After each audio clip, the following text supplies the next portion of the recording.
Learning law BNSS और section हम ले रहे हैं 492।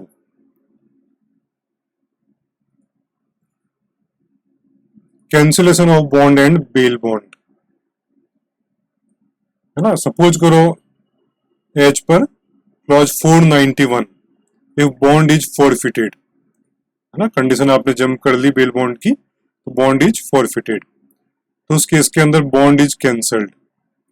तो चाहे पर्सन और श्योरिटीज दोनों के लिए वो चीजें कैंसिल हो जाएगी और फ्रेश बॉन्ड एंड श्योरिटीज उस पर्सन को देनी होगी। तो ये समझा रखा है section 492, cancellation of bond and bail bond.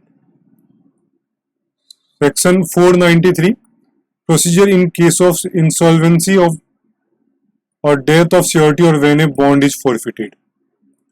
जब श्योरिटी दिवालिया हो जाए या उसकी डेथ हो जाए तो उस केस के अंदर भी उस पर्सन को फ्रेश श्योरिटीज को फर्निश करना पड़ेगा, है ना। श्योरिटीज के जो उसकी डेथ हो गई है तो सेम जो ऑर्डर था उसके अकॉर्डिंग फ्रेश श्योरिटीज को फर्निश करना पड़ेगा। तो ये हो गया सेक्शन 493।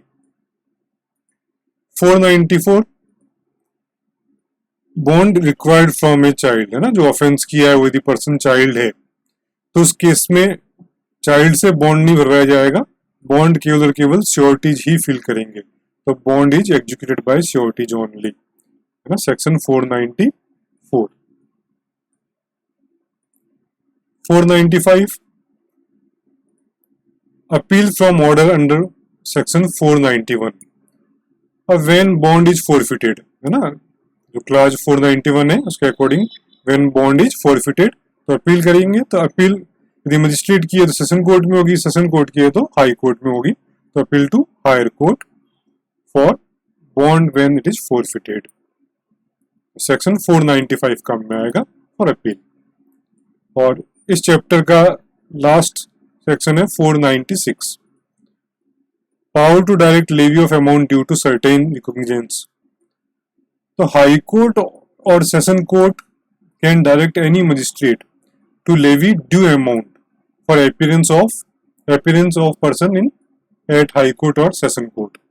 तो ये हाई कोर्ट और सेशन कोर्ट के पास में पावर है कि वो मजिस्ट्रेट को डायरेक्ट कर सकता है कि जो भी अमाउंट ड्यू है उसको कंप्लीट किया जाए, उस पर्सन से वसूला जाए। तो ये समझा रखा है सेक्शन 496 में।